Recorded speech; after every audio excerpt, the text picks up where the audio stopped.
And actually that analogy completely ties in with it. I was an all-rounder sports-wise. I was never in the A or B or even C teams at school. I dabbled in a bit of military stuff at university, but didn't do anything properly. Didn't dream of polar exploration at all. So none of that, I didn't have any of that kind of planning for the polar bit itself. But what I did have was that open door mentality. And quite literally, I was standing on the tube in London, commuting to work in my mid-20s, happy, didn't have any reason to feel as if I wanted to leave my job or anything. And I saw an advert in the newspaper, little small article, and it said women wanted to walk to the North Pole, no experience needed. Welcome visionaries, creators, innovators, entrepreneurs, leaders, and growth seekers of all types to the Passion Struck podcast. Hi, I'm John Miles, a peak performance coach, multi-industry CEO, Navy veteran, and entrepreneur on a mission to make passion go viral for millions worldwide.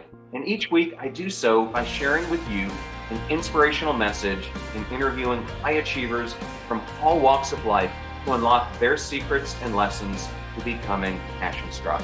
The purpose of our show is to serve you, the listener, by giving you tips, tasks, and activities you can use to achieve peak performance and pursue a passion-driven life you have always wanted to have. Now, let's become passion struck. Hello, visionaries, creators, entrepreneurs, leaders, and growth seekers of all types. I am John Miles, and welcome to the Passion Struck podcast. I'm going to start today's episode out with a quote from famous explorer and expeditionary Sir Ernest Henry Shackleton, an Anglo-Irish expeditionary who led 3 British explorations to the Arctic. And he is famously quoted as saying, "Difficulties are just things to overcome after all. And superhuman effort isn't worth a damn unless it achieves results." And lastly, loneliness is the penalty of leadership. But the man who has to make the decisions is assisted greatly if he feels there's no uncertainty in the men who follow him and that his orders will be carried out confidently and in expectation of success. And I picked those 3 quotes specifically because today we have on a truly amazing guest, Victoria Humphries, who herself is a polar explorer. And in today's episode, you're going to hear so much about her life, starting with the failure that started early in her life that propelled her to look at life completely differently from that point forward, why she decided to tackle this polar exploration, the events leading up to it. We'll go into what happened in her life after that, and how at some point she changed from having an I can attitude to an I can't, but more importantly, how she realized it, made changes, and the lessons she learned to get herself out of it. And finally, we will talk about her current challenge of doing 50 at 50 challenges and the results that that's achieved for her, and so much more. But now, let me tell you a little bit more about Victoria Humphries. Victoria Humphries is a polar adventurer, 3-time Guinness World Record holder, mountain climber, marathon runner, author, businesswoman, and just a normal person. She prides herself in being an average person, but one who believes that anything is possible, as long as you put your mind to it. Life is full of challenges, and we always have a choice. Whether you step forward or run away, it's up to you. You can become overcome by the enormity of it, or as she likes to say, you can just take one step. 2021 saw Victoria move into the world of freelance, and she currently loves the opportunity it is presenting her. She works as a businesswoman specializing in the education sector and as a motivational speaker. She is unusual as a motivational speaker in that she combines her experiences from marathons, that polar expedition, etc., with commercial background that she has to create a talk that is both inspirational yet relatable. As I spoke about before, she is currently embarking on her next journey, which is the 50 at 50. 50 different challenges. Some of them are physical, more of them are out of her comfort zone, and some learning new skills to celebrate achieving 50 years on the planet. But more important, to raise money for 4 important charities. I am so excited to share this episode with you, and we'll relate it to those quotes that I gave at the beginning of the show. Now let's get on with talking to Victoria Humphries.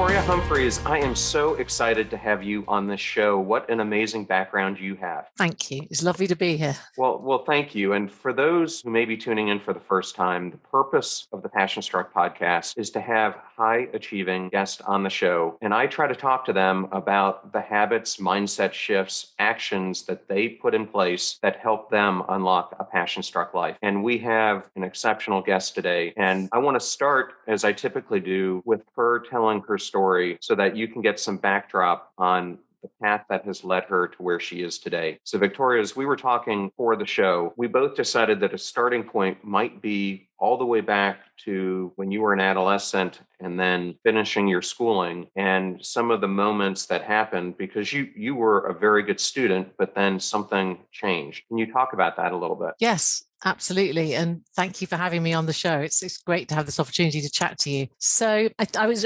thinking about, where do I start and where did those lessons start inside me? And I think it was the upbringing my parents gave me. We were incredibly lucky. I've got two younger brothers, and we were always taught there's no such word as I can't or no such word as no. If we wanted to try something, they were like, well, yes, go and try it. And if we failed, so what? It didn't really matter. It was about learning from all the experiences in your life, recognizing that life is not linear, life is not perfect. Things will come and hit you sideways when you least expect it. And it's all about how you cope in those situations. And I'd been taught all these lessons directly or indirectly by them, and it hadn't really sunk in. And I was coming to the end of my schooling. I was 17. I was very young for my class, but I was the head girl, so a high profile role, expected to do well in my leaving exams. And I failed every single exam. And we're not just talking failed by a little bit. I got U's, which means unclassified. So I really did make a mistake. And how my parents reacted and how I reacted, I think now when I look back, was a key defining moment in my life. So my parents could have been really angry. They could have blamed the school. They could have blamed me. They could have done a myriad of things. Instead, they said, for 24 hours, we're going to, be angry, cry, get upset. After that, let's move forward. Learn from what happened, but it's not something we ignore, but it's not something we beat ourselves up about. You've got to carry on. You've got to pick yourself up, get on with it. And so for that 24 hours, I felt sorry for myself, obviously. And then I regrouped and I decided that because I was so young, I would take a year away from education. I actually went to Canada for a year and worked in a school, and I grew up. And I then came back and I did the last 2 years of education. I condensed it into 6 months. And I got top marks. Now, it's not because I'm clever or anything, but because I was mature and my mindset was different. But what that taught me was things will always go wrong. And my goodness, they will go wrong badly at times. But you've got to keep moving. You can't stop and bury your head in the sand. But equally, don't ignore what's happened. Learn from it. And those lessons have carried on. And especially on my polo expedition I did, where lots of things went wrong and we had choices, and the choices were always really to move forward and keep going and not give up. Okay, well, I want to dig into the polar exploration a little bit further on in the show. But for those listeners who may not be familiar with this testing system, here in the United States where I'm from, we have standardized tests in the form of something called an SAT and then an ACT. Are these standardized tests, and what are they measuring? Yes, so they're national exams. They're set. The government dictates the content of the curriculum, and there's different exam boards set the actual exams that interpret that curriculum. It was the late 80s, and I was determined to be a woman in engineering. As I think I emailed you the other day, my dream is to go into space. And so science was something I aspired to do. That didn't work out, sadly. But so I was doing science, what are called A levels. And they were vital. If you don't have the A levels, you can't get to university. It was as simple as that. I had potential sponsorship opportunities to pay for me at university. And so when I got these disastrous results, every single opportunity was taken away. All the sponsorships, not surprisingly, said, no, sorry, we don't want you. And, all your dreams just disappear overnight. And it's a very competitive world. I wasn't looking to go to Oxford or Cambridge, but I was looking to go to one of the top universities. And overnight, just falls off a cliff. You are left with nothing, and all your friends are going to university and you're not. And it was tough. And I still think about it now, but actually in retrospect, it was the best thing that ever happened to me because it changed my direction of travel. Well, that's some great background. And these tests, I'm guessing most of them are multiple choice? No, they are essays. So with science, if I remember rightly, it was 2 or 3 2-hour papers for each subject. And I was doing maths, physics and chemistry. And it's 2 years worth of solid work builds up to this point in time. And you might have to write an essay essay about something. There may be a multiple choice, but generally they are essays or, a question needing half a side of A4 to answer. So it's quite intense. Okay, well, that's some good backdrop. Our tests here do have some essays, but they're much more multiple choice. And for me, I always struggled with that. I got great grades in high school, but when it came to taking standardized tests, my mind just had a very difficult time with them. So multiple choice aren't the easiest. People often think multiple choice are easy, but you think, well, is it A or B? I don't know, because A and B are quite similar. Whereas if you just are writing a sentence, often that's easier, isn't it? It is. So I like the way that you address that and how you learned through that, the key to failure, and that how much you can grow from failure. And for me, it was one of the main reasons I think I took the path of, instead of going to a typical public university, I ended up going to the Naval Academy. And a lot of that for me was around challenging myself, developing a warrior attitude, and putting myself into situations where I knew I was going to be forced to fail.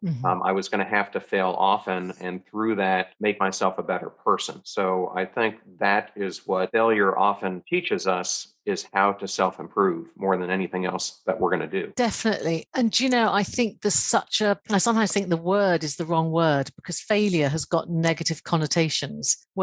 And then if you say experiential learning, which is the same thing, it's falling off a bike, experiential learning, that sounds a bit too academic almost. And I sometimes think we need to have a word in the middle, because people perceive failure as I have failed, I have done something wrong. And actually, it's just evolution. It's how you learn. It's how everything evolves. And so I wish we could see it as a positive step rather than a negative. And that's a real passion of mine. It's not for people to stop seeing failure as a negative. Well, it's interesting you bring that up, because when I was a senior executive at Lowe's, my boss, who was the CIO at the time, we would have staff meetings with them, and my peer was over strategy for the technology group. And we were trying to, at that time, I was leading application development, him strategy, and we were trying to bring agile methodology into Lowe's. And I remember Steve Shirley, unfortunately, he's deceased now, but he would always bring up, we need to fail fast and fail often. And it would just irk our boss so much. And he goes, you mean we need to succeed fast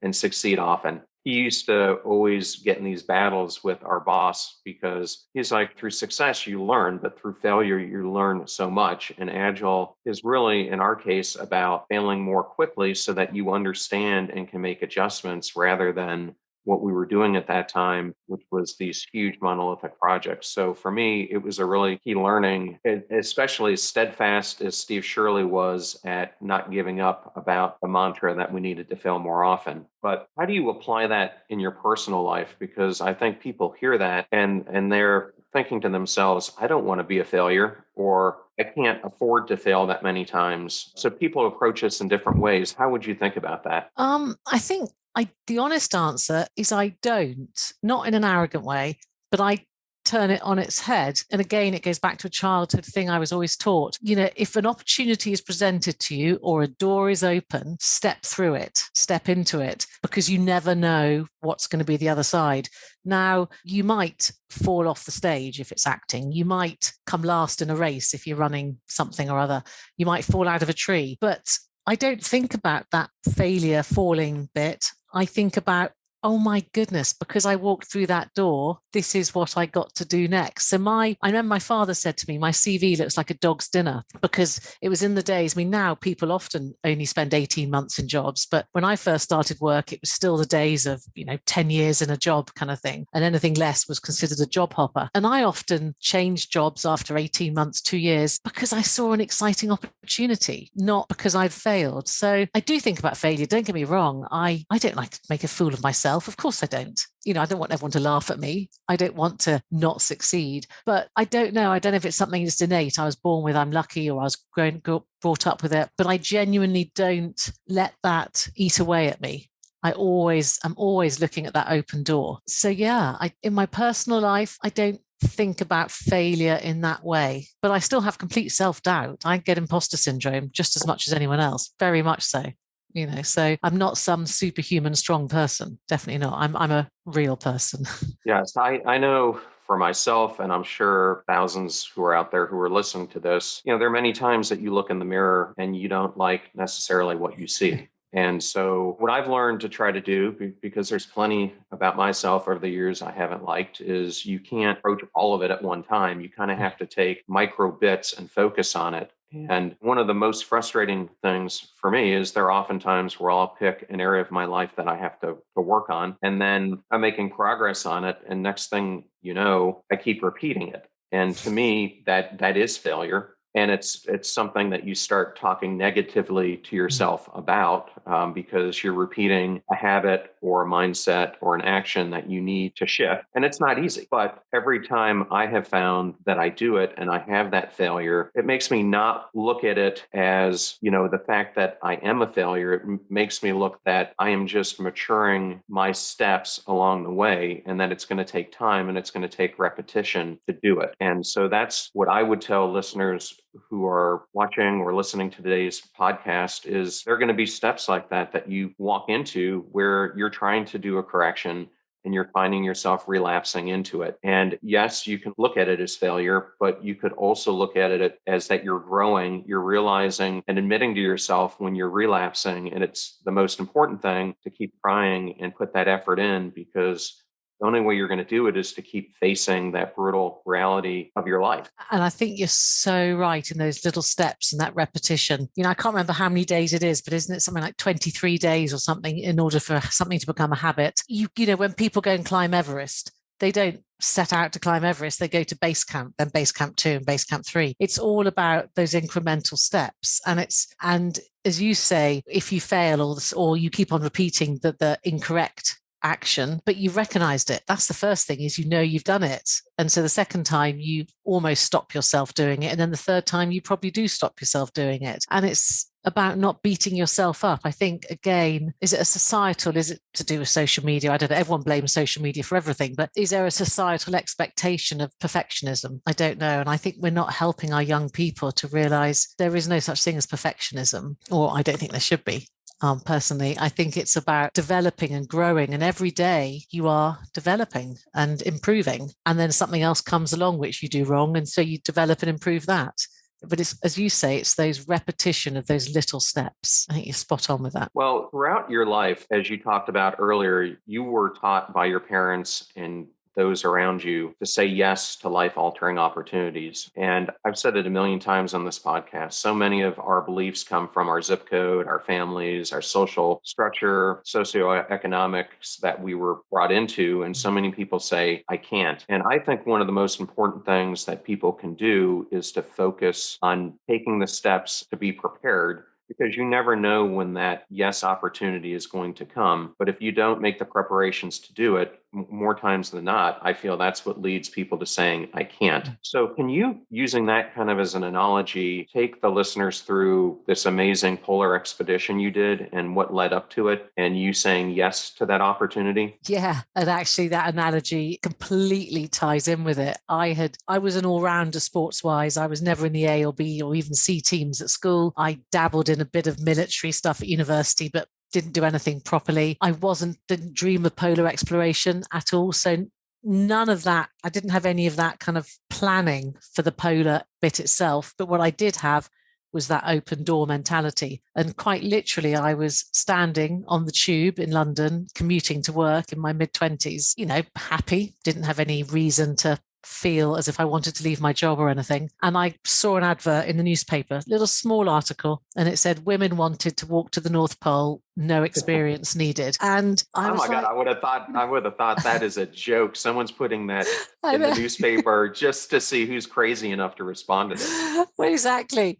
But I was just like, why not? And again, it wasn't arrogance, but I was like, well, I know I can do that, because I know I've got that kind of keep on trucking mindset. When something goes wrong, a kind of bit of that blitz spirit, kind of laugh a bit, dark humor, keep on moving. And so I was just like, yeah, I can do that. And funny enough, I rang up my mother that evening to say, I'm applying to this expedition. And she'd just hit 50, had breast cancer, had a mastectomy a few weeks previously. And she said, I'm going to come too. So my poor father just was like, I don't believe this. This is so not what I want both of the women in my life to head off up to the Arctic. But actually, when we went through the selection processes, which were run by the military, so they were pretty hardcore, and they were run in a part of Britain, one of the moors in the southwest of Britain, where it's always raining and it's always windy. I mean, the tourist office probably tell me off for saying that, but in January, it can be pretty horrible down there. But what they were looking for, it wasn't the fitness. They weren't interested if you could run 10 miles in whatever time. They were interested in that mindset. The mindset being that when you're up in the Arctic, there's no ambulance to come and get you.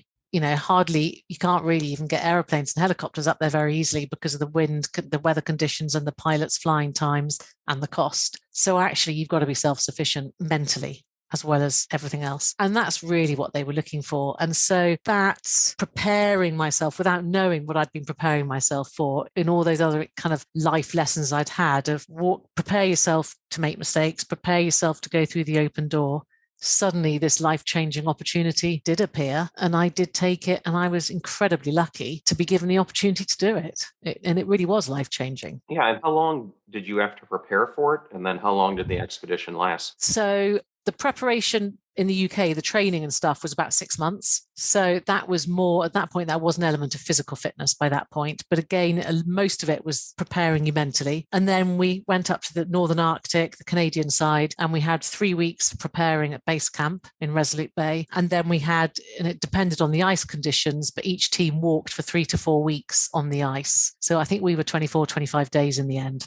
So on the ice, training and for real, probably 6-7 weeks in total. So it was enough, it wasn't a full-on 4-month expedition because it was a relay, but it was enough of an expedition for you to really understand and experience the highs and lows and the exhilaration and the fear that the Arctic gives you. Yeah. Is there one or maybe two famous explorers that through this you began to follow who Shackleton. might have, okay.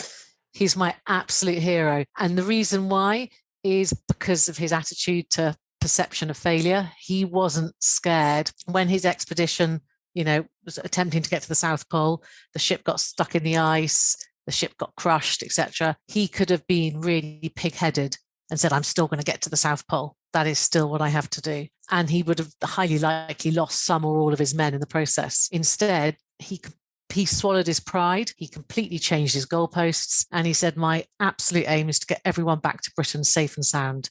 Doesn't matter how I do it. That is my goal. And so he sacrificed his own dreams for his team. And he's actually probably become more of a hero to people because of that. And he did. He succeeded with his adapted goal. And I think there's so much we as individuals, but we as businesses and certainly leadership teams can learn from that. So he's my complete and utter hero. Well, that's great. Well, and for those of us who've never been to the North Pole, may never get to go to the North Pole, what are some of the things that make it so much different? Because as I was researching this episode, I saw a quote where someone said it's like being in the desert, what they picture about being on Mars and being in a cold climate all in one thing. They said it's really hard to explain. Yeah, it's like stepping into this completely different world. And people always assume it's really scary. Now, of course, if you stop and think for long enough that you are 2.5 miles above the ocean bed, you are hours and hours and hours from any form of help. We were up there in the 90s when technology was nothing like it is now.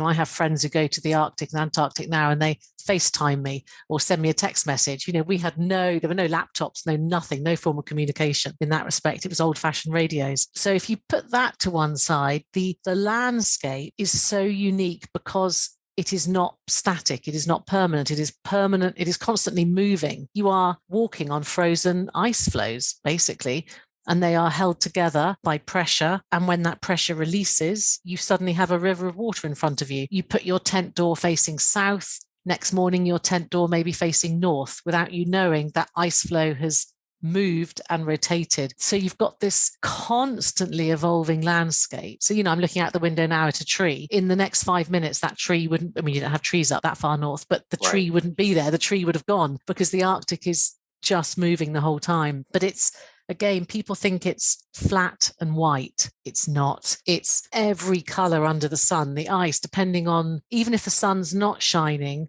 just the light, the brightness that comes down it changes the color of the ice from blues to greens to blacks, and it's definitely not flat. A good distance is 8 to 10 miles a day because it's so rough, because when the ice crushes together, it forms these big high ridges. And it's at times, yeah, it was daunting and it was scary a couple of times, definitely. But I felt comforted up there. It was like being in a retreat. It was like being in this wonderful world where you get off the treadmill and you stop for a bit. And when we were up there were only 3 people in the world further north than us. And that was a team who'd set out the day before. I mean, when do we get that opportunity to say that? 3 people further north in the whole of the world's population. Yeah, it's hard to describe, but it's magical. Well, I can only imagine. And as you talked about earlier, you said one of your dreams was to go to space. And this past week, I was lucky enough to do an episode with NASA astronaut Chris Cassidy, and I asked him a similar question about space travel and what was the most monumental moment for him. And he said, although blasting off and returning back to space is pretty amazing, he said that for him, it's when he opened that hatch and walked out the door on his first spacewalk. And he said his sensory perceptions just completely changed. And the magnification of it became so intense because as many times as you practiced for that moment, when you actually are there, your body is just like, we should not be here. And is that kind of how you felt when you were on the pole? Yes. And, I heard that bit of his episode. I was listening to it this morning, actually. And I mean, I just cannot even imagine what he must have felt like. And just that, as you say, sensory perceptions. You got the fear because you're a long way above Earth, but it's that sensory bit. And I'd not thought of it with that language, but it is.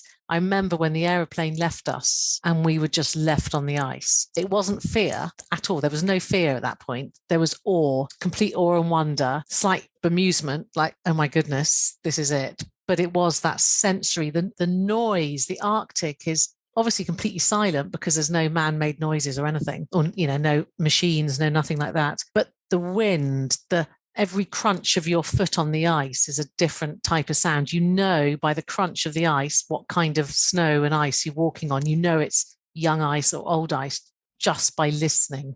Oh, wow.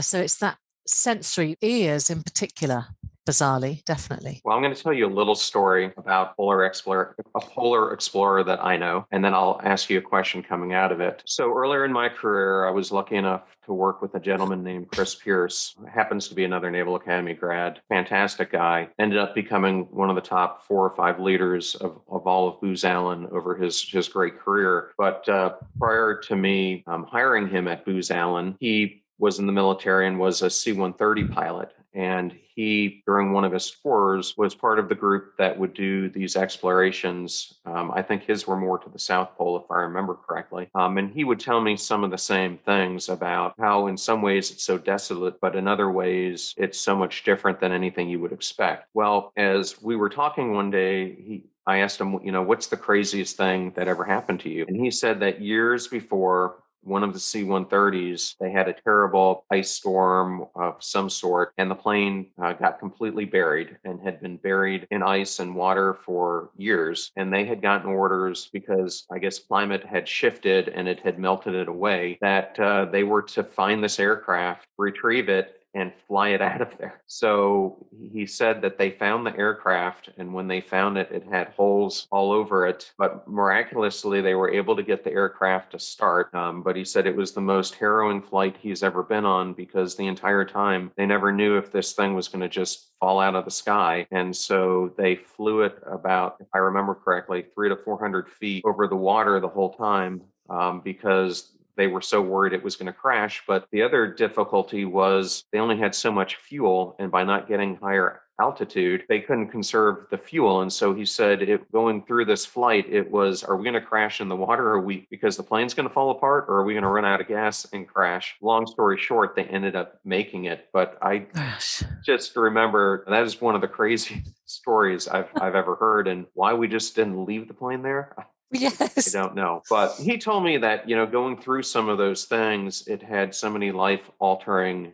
changes for him. And that's kind of where I wanted to come to at the end of this, is having done that polar exploration. What did you learn about yourself, and how did it change your perceptions on how you led your life since then? I learned that I'm more resilient than I think, or at least when I'm having a bad day or a bad week or a bad period, when the self-doubt and stuff, I reflect back to the Arctic and I think, come on, Victoria, pull yourself together. You've done that. So it gives me a benchmark, I suppose, a point in the sand, a proof. It gives me a proof that I can use in my kind of toolbox to help me when the going gets tough. So that's one thing, definitely. I think the day thing that the Arctic has absolutely given me, there's no question, and it impacts me almost daily, is perspective and the kind of just take a chill pill. It just put life in perspective when you're up there and everything is stripped away. And at one point, my mother and I fell in the water, and we were in the water for 8-9 minutes. Now, logically, you should die in that period. And it was pretty horrendous experience. We didn't. But I haven't seen the light. It wasn't that I kind of could see, people when they're about to die say they can see that. I wasn't anything like that, but it completely made me realize that I've been given an opportunity to survive. So make sure you take it. So that perspective on life has made me, sometimes when I read things in the press or, you see things on telly or you hear people saying stuff, you just think, oh, come on, really, let's just take a bit of relax a little bit. And I think where that has helped me is especially in the office, in the work environment, where people can get quite uptight if targets aren't reached or if goals are changed, or if, especially when I was working my way up the ladder, if the exec board changed the strategy for whatever reason, partly maybe because I don't mind change. I quite like change. Change doesn't scare me. But I would say to people, just look at the whole picture. Think about why they're doing it. They're not doing it for fun, or X hasn't happened for fun. There's a reason. You may not agree with it, but try and look at the whole picture. Try and be a bit more rational in your reactions. And I think that's the bit that has carried with me throughout, is that sense of perspective, and just try and look a bit broader before you jump in and scream and shout about something. Not to say I do it the whole time, but that's what generally drives me. Did you know that Forbes magazine recently cited that 70% of individuals who do personal development, masterminds, and one-on-one coaching benefited from better work performance, increased communication skills, and overall better relationships?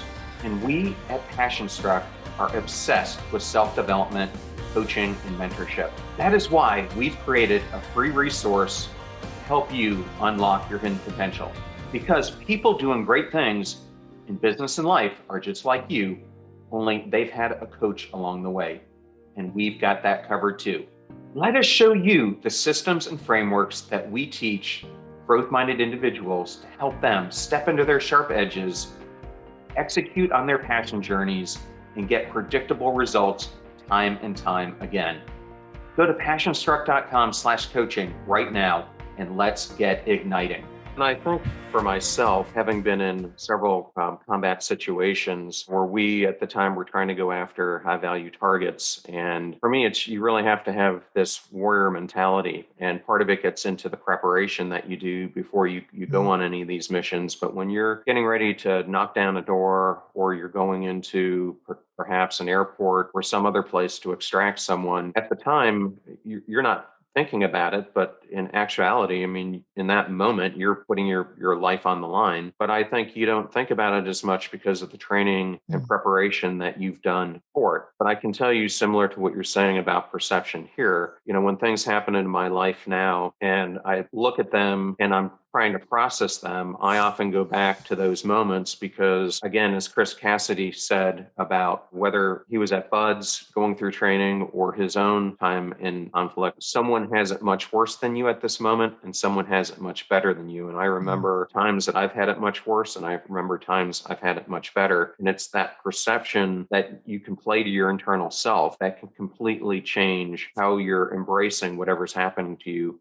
at that moment. And it's not to say that when you think you're having it worse, it's okay to feel sorry for yourself for a bit. There's no harm in that. And equally, if you think you're having it better, there's no harm in self-congratulation. But it's about finding that middle ground, that perspective again. It's not, I don't like to use the word wallowing because some people do have it really tough, but it's not letting yourself think I've got it worse than everyone else for too long. It's making yourself just stop a minute, look in the mirror or look outside, and vice versa. If you're at the top feeling really good, think, well, how's everyone else feeling around me? Let's just temper it a bit. And I think it's just being aware, the wider picture, the broader picture, definitely. Okay, and I'm going to transition a little bit now in the interview. You had this defining moment with the polar exploration, and then from there you went on to be a mother, a wife, etc. You're now back in your career, and I think I'm finding more and more people, regardless if they're our age, they could be younger, could be older, are finding this point where they're having to reinvent themselves. Could be they're pushed out of a career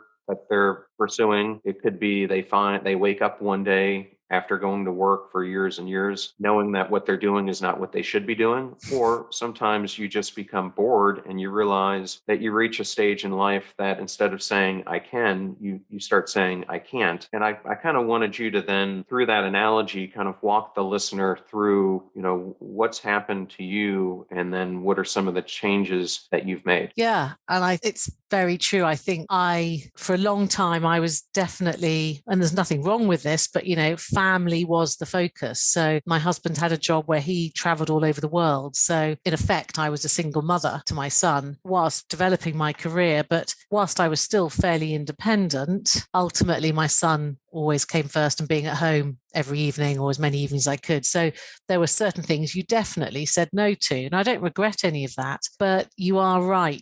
Suddenly you wake up one morning, and for me it was as I approached my 50th, and I was like, oh, come on, I've just got to start being the Victoria I used to be. Not that I'd stopped totally, but I had become maybe a bit boring and a bit, well, I haven't got time to do this, and maybe I'll put that off for a bit. And so I set myself this thing called 50 at 50, which is 50 challenges. In theory, I was going to complete it in 2 years, but COVID has completely scuppered that. So I've changed my goalposts. I'm like, I will complete it at some point, 50 challenges, but they're not all. It would have been really easy for me to have done 50 challenges like skydive, wing walk, parachute, abseil, because I love doing those.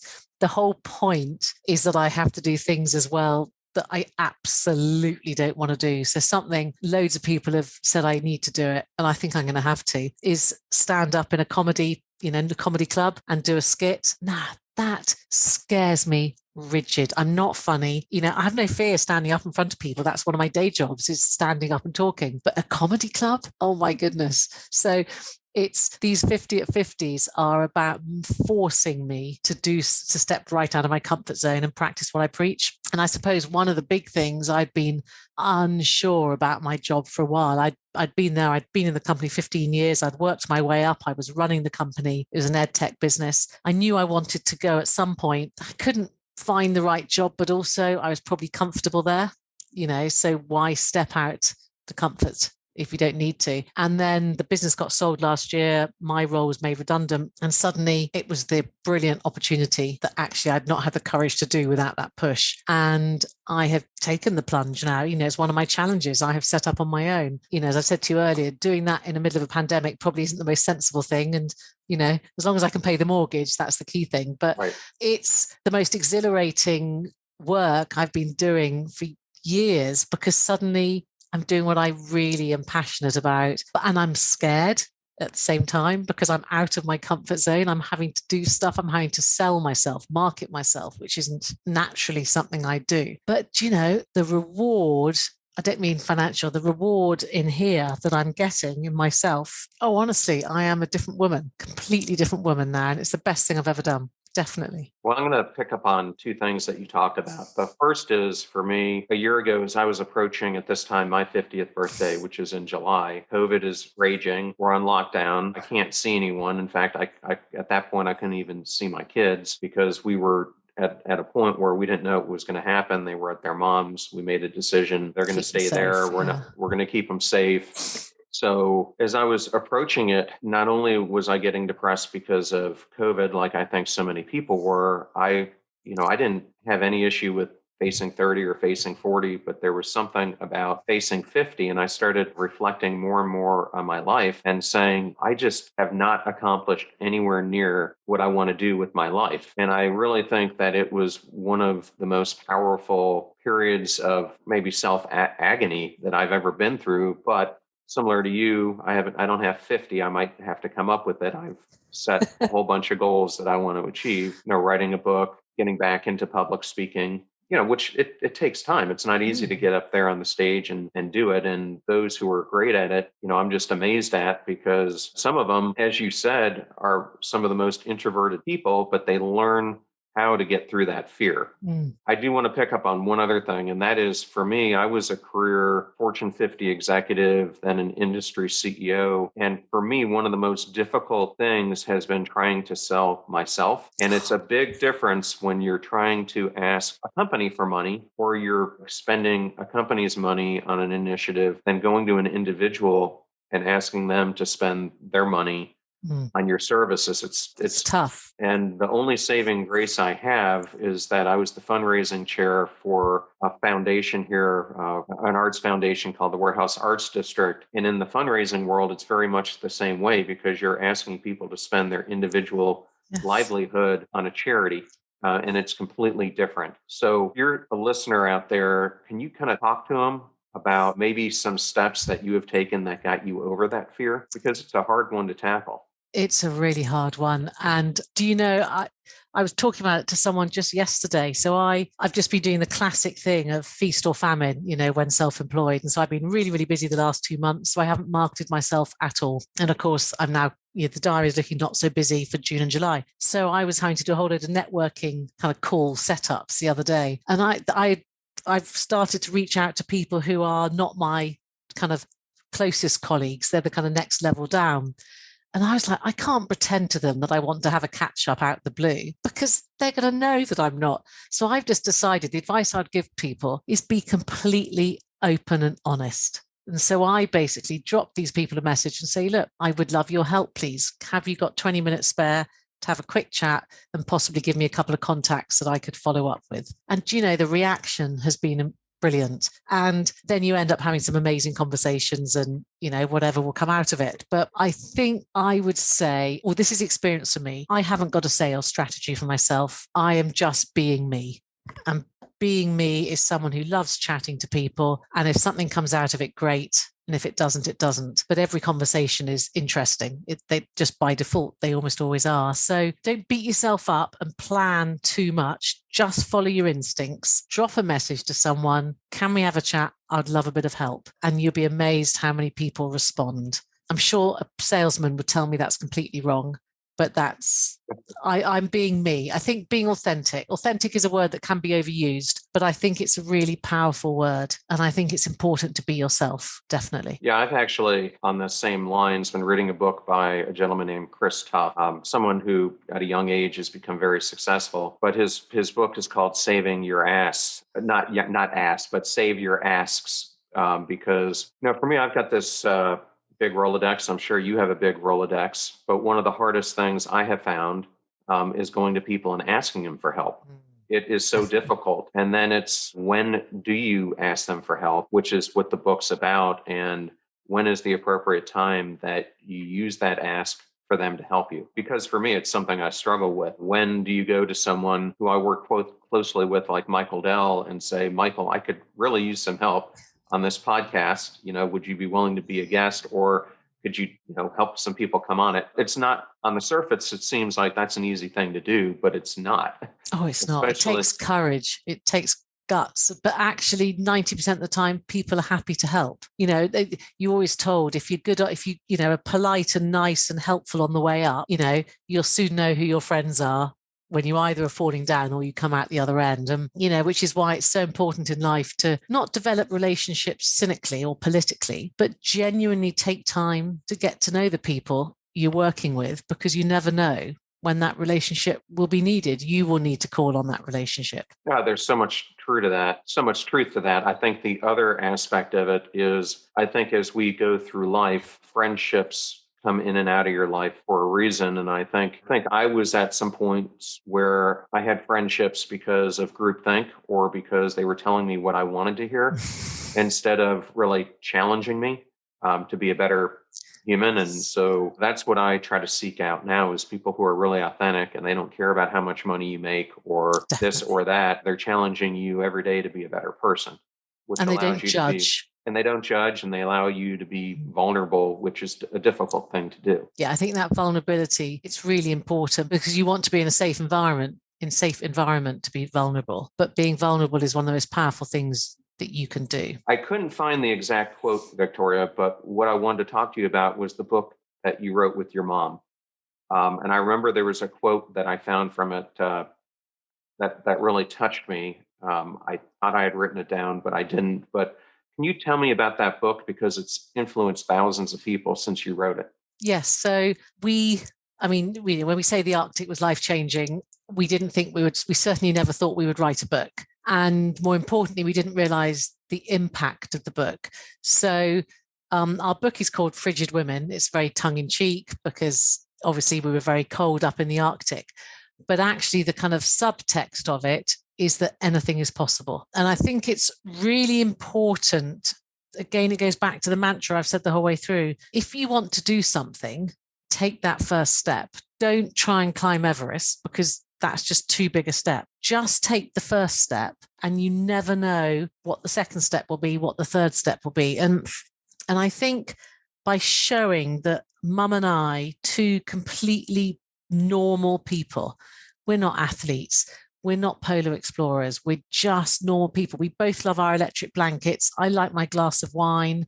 I'm not a big fan of camping, if I'm truly honest. If we can do something like that, step by step, day by day, then everyone else can too. And I think it's too easy for people to look at big role models, big famous role models, and think, oh, well, I could never be like them. They're just superhuman. Actually, they're probably the same as you, and everyone is capable of doing their own North Pole, or their own going to the moon, or their own climbing Everest. Whatever it is, it can be your own one. And I think we never realize the impact we could have on other people. And so we do talks all over the world now to groups with that message that, truly anybody, even the most self-labeling normal person, can go to their own North Pole. And I think but the key is step by step. And as you said earlier, repeating that step by step. Yes, and it's a perfect segue into the mantra for the show, which is make a choice, work hard, and every day step into your sharp edges. Do something each day that scares you. Mm. Because what you just described are exactly the steps you got to take. First, you've got to make that choice that you're going to change, that you want to make your life different. But I don't care if it's military training, going to the North Pole, doing anything. If you don't do the work, and you don't face brutal reality that's facing you, looking in that mirror and saying to yourself, I'm going to make change, then nothing is ever going to happen. And you've got to build that resilience. It's a word that's been used a lot in the last year with COVID, but resilience, people say, oh, she's born resilient or she's not born resilient. Well, there may be an element of that, but actually you can build it up. It's practice. It's practice makes perfect. You learn, how to cope in different scenarios, because you don't, unless you experience that or something with a transferable experience, how can you ever move forward? So you've got to step in order to experience. It's just fundamental. And if you make the step small enough, it doesn't have to be scary. And then you do that 2, 3, 4, 5 times, suddenly it becomes habit. Then look at the next thing that's scary. Do that 3, 4, 5 times, and then that'll become habit. Just make it so tiny that it's achievable. Don't set yourself up to fail. Set yourself up to succeed. No, I couldn't have said it any better. And yesterday, I was fortunate to be watching a Tony Robbins conference that's going on right now. And a gentleman came on, Brendan Bouchard, who you may be familiar with, you may not, but he's got millions of influencers. I think his Facebook group now is about 5 million, now making millions and millions of dollars a year being a content creator. But he talks about his life, and he was doing a normal job. And for 7 years, he was coming in, doing it, but just going through the motions until finally he made the choice that he was going to do something different. And that was around 2016. And he said, as he started this out, all he started to do was to try to put content on YouTube. And he said one of the most difficult things was he'd have a video out for weeks and it would have 2, 3, maybe 4, 5 views. And he said that's when most people quit. But continuing to do the work, and then he translated it into a podcast, and then figured out how to make email marketing work, and 4 or 5 years later, you now look at it and he's got millions of followers. So my point of telling that story is he was no different than anyone else who might be in a career that they don't like and decided to make a change. You could make a change in a completely different direction. But the most important thing is when things get tough, when you think you really want to quit, that's typically when you have that breakout moment like he did. And I will tell you, I mentioned Michael Dell earlier, who I've had a ton of conversations with. How much guts did it take him to quit college and to take this dream that he had and to focus on it? I mean, he was just like like any other person, the biggest difference was he had a passion inside of him. He saw a problem that needed solving.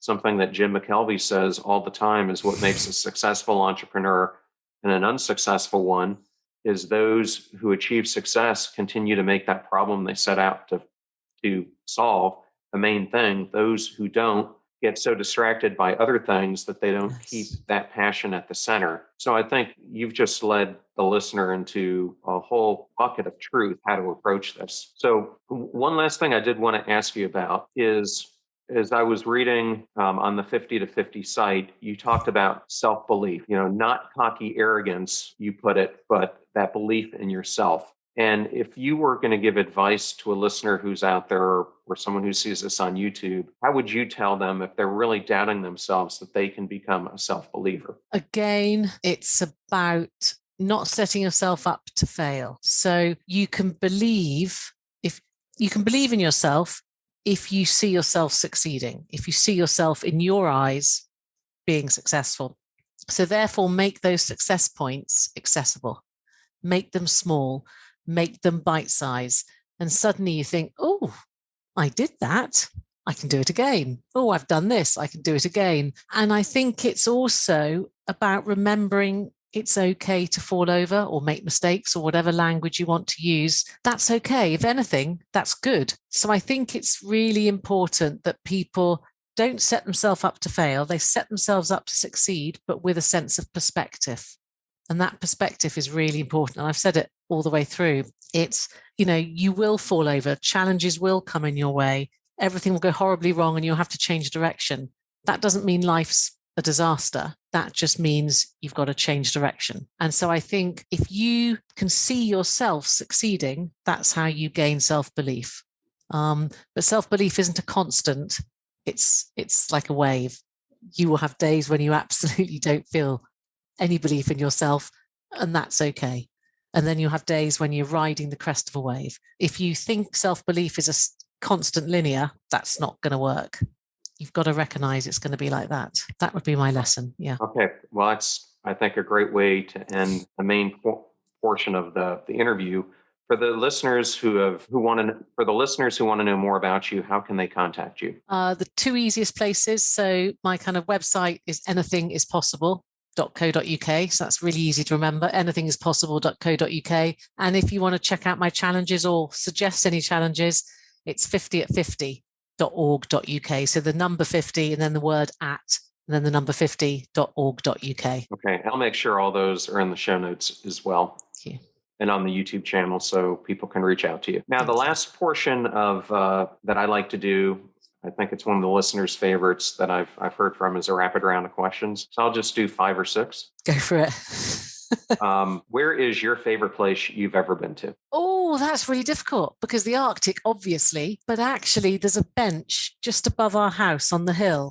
And I love sitting there and looking out at this gorgeous rural landscape I live in. And that's where I feel at one with the earth, the world. I feel peace. So if I'm allowed 2, can I have both of those, please? So being you like space exploration, if you were on that mission to Mars and they gave you the opportunity to establish one rule or law for this new civilization, what would it be? Listen before judging. Yes. So the law is you have to listen to all sides of the argument before you judge someone or make decisions. Okay. And I know different countries have had different levels of quarantines during COVID. When you were going through yours, what was the one thing that you missed more than anything else?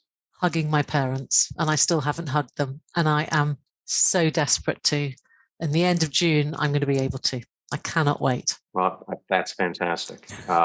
So your mom got through a difficult bout of cancer and did this exploration and everything with you. If you're someone who's going through an illness like that or a tough point in your life, what's the biggest piece of advice you would give them? I think it's take each day as it comes.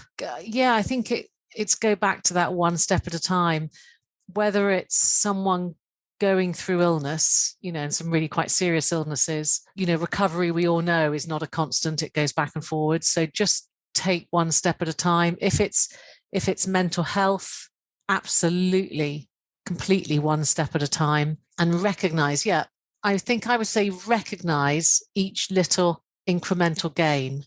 Don't dismiss them. Each incremental gain, recognize it and celebrate it. Yeah, that's great. It actually ties into a previous podcast I did with Canadian triathlete Sydney Hooper, who at the age of, I think she was 47, 48, was diagnosed with pancreatic cancer, ends up getting Whipple surgery, and in the midst of chemo, does the Whistler Ironman triathlon. And she said, you think about these amazing accomplishments, but she said she just made micro steps and built herself up on each one, and anything is possible. Okay. And the last one, if there was someone who is currently living or deceased that you've never met before, who would you want to meet and why? Barack Obama, because in my eyes, I'm taking politics out of it, because your audience will be both, I'm sure. I think he's a complete role model for his behavior, and I just would love to meet him. Okay, well, great. Well, Victoria Humphries, that was an amazing interview. I had so much fun doing it with you. Thank you so much for being on the show, and best of luck with everything that you're doing, and especially accomplishing those 50 at 50. Thank you. It's been great. It's been really fun chatting, and those questions have definitely got me thinking.